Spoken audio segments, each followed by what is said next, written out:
जय श्री कृष्णा साथियों।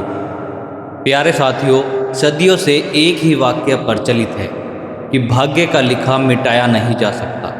इसी को आधार मानकर ज्योतिषियों की भविष्यवाणियां तथा किस्मत या भाग्य पर निर्भरता व्यक्ति में व्यर्थ की आशंका, भय, निराशा और तनाव पैदा करता है, जिसके कारण से मस्तिष्क में नकारात्मक विचार ही आते हैं जो भीतर की ऊर्जा को और कमजोर करते हैं।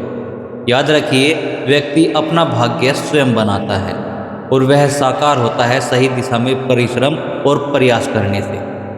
भाग्य हर किसी को अवसर देता है। अवसर चूक जाने पर व्यक्ति उस चीज़ का लाभ नहीं ले पाता।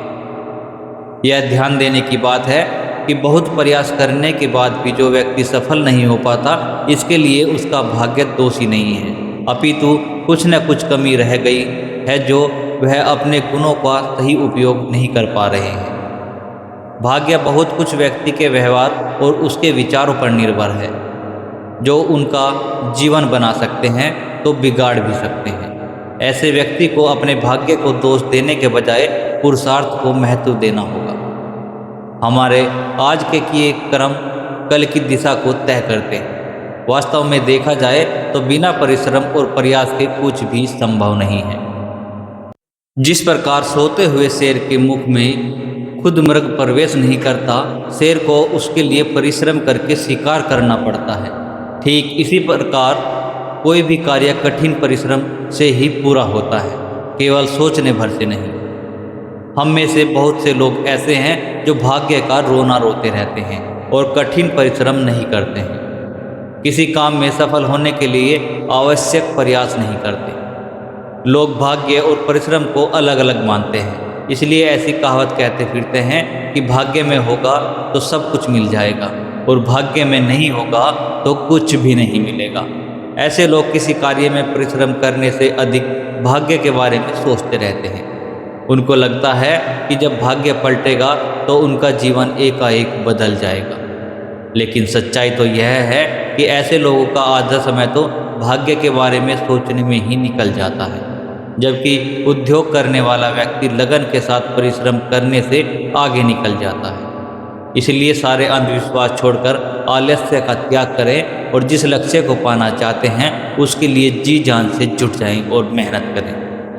वेदों में मनुष्य जीवन को अच्छे ढंग से जीने के लिए और जीवन के लक्ष्य को प्राप्त करने के लिए 4 आश्रमों का विधान किया गया है: ब्रह्मचार्य, गृहस्थ, वानप्रस्थ और संन्यास। सब आश्रमों के अपने अपने कर्तव्य ईश्वर ने वेदों में बताए हैं। ऋषियों ने वेदों को बहुत गंभीरता से पढ़कर सब आश्रमों के कर्तव्य विस्तार से अपने ग्रंथों में प्रस्तुत किए हैं। महर्षि दयानंद सरस्वती जी द्वारा लिखित सत्यार्थ प्रकाश में देखना चाहे तो हिंदी भाषा में भी आपको पढ़ने को मिल सकती है। प्राचीन काल में जब वैदिक व्यवस्था थी, राजा, प्रजा आदि सब लोग वेदों के अनुसार ही कार्य किया करते थे। तब बहुत से लोग इन चारों आश्रमों के कर्तव्यों का पालन करते थे और बहुत सुखपूर्वक जीवन जीते थे। अब महाभारत का युद्ध होने के पश्चात वैसी व्यवस्था नहीं रही। वेदों का पठन पाठन छूट गया। राजा और प्रजा प्राय वेदों से विमुख हो गए। अनेक प्रकार के संप्रदाय, अंधविश्वास और पाखंड प्रचलित हो गए। इसलिए आज मनुष्य जाति भटक रही है। उसे सही लक्ष्य का पता नहीं, सही मार्ग का पता नहीं। यदि वेदों को फिर से पठन पाठन में लाया जाए, राजा और प्रजा वेदों के अनुसार अपना जीवन आचरण बनाए, तो वही प्राचीन व्यवस्था फिर से बनाई जा सकती है। इसके बिना सुख की प्राप्ति का कोई उपाय नहीं। प्राचीन काल में ब्रह्मचार्य आश्रम में विद्यार्थी गुरुकुल में जाकर पढ़ता था, तपस्या करता था। गुरुकुल से लौटकर फिर विधिवत गुण कर्म स्वभाव मिलाकर योग्य विदुषी गुणवती कन्या के साथ उसका विवाह होता था और तब गृहस्थ आश्रम आरंभ होता था। आजकल विद्यार्थी स्कूल कॉलेज में पढ़ते हैं। पढ़कर विवाह के समय अब गुण कर्म स्वभाव प्राय नहीं मिलाए जाते और जो मन में आता है सो ही उल्टा सीधा आचरण गृहस्थ आश्रम में लोग करते हैं। उन्हें पता ही नहीं है कि गृहस्थ आश्रम का उद्देश्य क्या है, उसमें क्या क्या काम करने आवश्यक होते हैं। इसी प्रकार से जीवन का तीसरा और चौथा भाग वानप्रस्थ और संन्यास आश्रम तो लगभग लुप्त ही हो चुका है।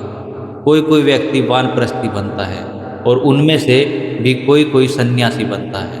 अब तो चारों आश्रम ही अपने कर्तव्य से विमुख हैं। कोई कोई अपवाद रूप व्यक्ति ही मिलते हैं जो अपने अपने आश्रमों के नियमों का पूरी श्रद्धा और निष्ठा से पालन करते हैं। जो गृहस्थ आश्रम में जो माता पिता बच्चों को उत्तम संस्कार देकर एक आदर्श ईश्वर भक्त, देशभक्त नागरिक और उत्तम संतान बनाते हैं, उनका गृहस्थ जीवन सफल हो जाता है।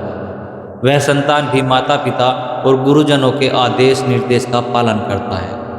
तब वह स्वयं भी सुखी होता है और दूसरों को भी सुख देता है। ऐसी स्थिति में वे गृहस्थ लोग कहते हैं कि ईश्वर आपका बहुत धन्यवाद और आभार कि आपने हमें एक उत्तम सुसंस्कारी संतान दी। आप ऐसे ही संतान सबको दें। जो गृहस्थ व्यक्ति भगवान से इस प्रकार से प्रार्थना करता है तो समझ लीजिए उसी का गृहस्थ जीवन सफल है। इसके विपरीत जो लोग कहते हैं कि हे भगवान, न जाने कौन से जन्म के पापों का दंड भोगने के लिए हमें ऐसी निकम्मी संतान प्राप्त हुई, तो समझ लीजिए कि उनका गृहस्थ जीवन असफल है। उनके पूर्व कर्म भी खराब रहे, वर्तमान के भी, इसलिए ईश्वर ने उन्हें अच्छी संतान नहीं दी और वह अब संतान उसके माता पिता तीनों मिलकर दुख भोग रहे हैं। इसलिए यदि आप गृहस्थ आश्रम में हो तो अपने कर्तव्य का पालन करें, पंच महायज्ञों का अनुष्ठान करें, अपने संतानों को उत्तम संस्कार देकर एक अच्छा देशभक्त, ईश्वर भक्त नागरिक तैयार करें जो अपने लिए और सबके लिए सुखदायक हो।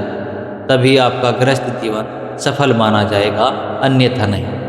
जो बीज अपने अस्तित्व को नहीं मिटाना चाहता तथा धरती के गर्भ में प्रवेश नहीं करना चाहता, उस बीज की वृक्ष बनने की संभावनाएं भी नष्ट हो जाती हैं। जीवन में सदैव एक जैसी स्थिति परिस्थिति नहीं रहती। जीवन का एक सीधा सा नियम है कि जो मनुष्य परिवर्तन को स्वीकार नहीं करता वो अपने जीवन आनंद की संभावनाओं को भी कम कर देता है। यहाँ परिस्थितियाँ एक जैसी कभी भी नहीं रहती हैं। सर्दी के बाद गर्मी, रात के बाद दिन और पतझड़ के बाद बसंत आने ही वाला है। परिवर्तन संसार का नियम है। संसार के इस नियम की स्वीकारोक्ति अब हमारे जीवन में अवश्य होनी ही चाहिए। जो लोग इस नियम को स्वीकार नहीं करते या जिनकी मनस्थिति इस नियम को सार्थक नहीं है, निश्चित ही उनके जीवन में सुख शांति की फसल नहीं उग पाती है। आप जितना समय की विपरीत धारा में बहोगे उतना परिश्रम और द्वंद्व आपके जीवन में होना तय रहेगा। आजकल भौतिकवाद का जमाना है। सब लोग धन और भोगों के पीछे पड़े हैं, बच्चे भी और माता पिता भी। सबका चिंतन यही है कि खूब धन होना चाहिए। जितना अधिक धन होगा उतना ही हम अधिक सुखी हो पाएंगे। यह चिंतन गलत है।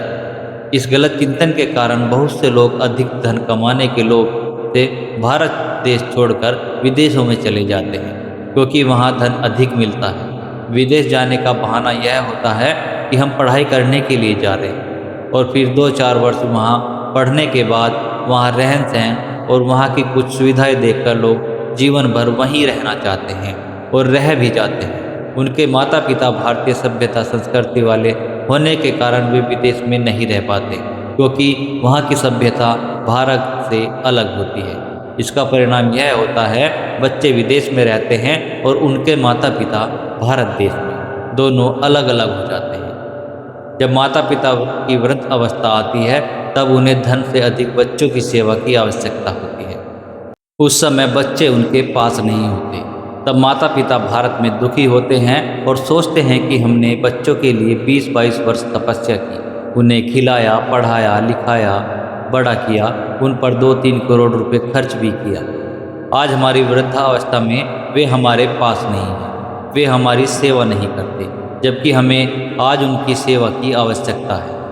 तो इतना सब कुछ करने के बाद भी हमें क्या मिला? कुछ नहीं। हमने उन्हें विदेश भेजकर बहुत बड़ी भूल की।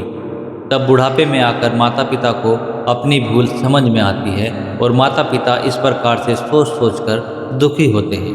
उनकी वृद्धावस्था बहुत कष्टमय हो जाती है। उधर बच्चे विदेश में अकेले रहते हैं। माता पिता की उन पर कोई रोक टोक नहीं होती। वे अधिक धन कमाने के लिए भौतिक सुखों को भोगने में पूरी तरह डूब जाते हैं। इससे उनका मानसिक, आध्यात्मिक, चारित्रिक पतन ही होता है, क्योंकि वे वहाँ यज्ञ आदि पुण्य कर्म भी नहीं कर पाते।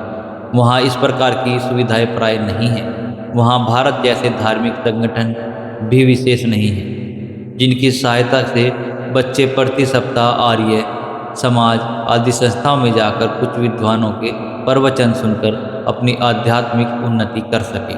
इस प्रकार से विदेशों में जाकर बच्चों ने यदि धन बहुत अधिक कमा भी लिया और न वे माता पिता की सेवा कर सके, न ही आध्यात्मिक उन्नति कर पाए, तो उनका जीवन भी सार्थक नहीं है, व्यर्थ है। क्योंकि पुण्य कर्म तो वे वहाँ विशेष कमा नहीं पाते, जो कि मनुष्य जीवन की असली पूंजी है, जो इस जन्म में भी काम आती है और अगले जन्म में भी। इस प्रकार से विदेशों में रहकर अधिक धन कमाकर भी बच्चों को भी कोई विशेष लाभ नहीं होता। प्यारे दोस्तों, ये थी आज की ज्ञानवर्धक वीडियो। आशा करते हैं आप सभी को पसंद आई हो।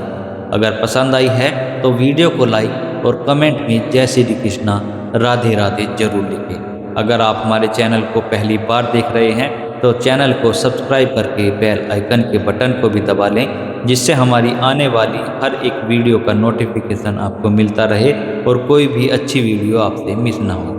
जल्दी मिलेंगे एक और नई ज्ञानवर्धक वीडियो के साथ। तब तक के लिए जय श्री कृष्णा राधे राधे।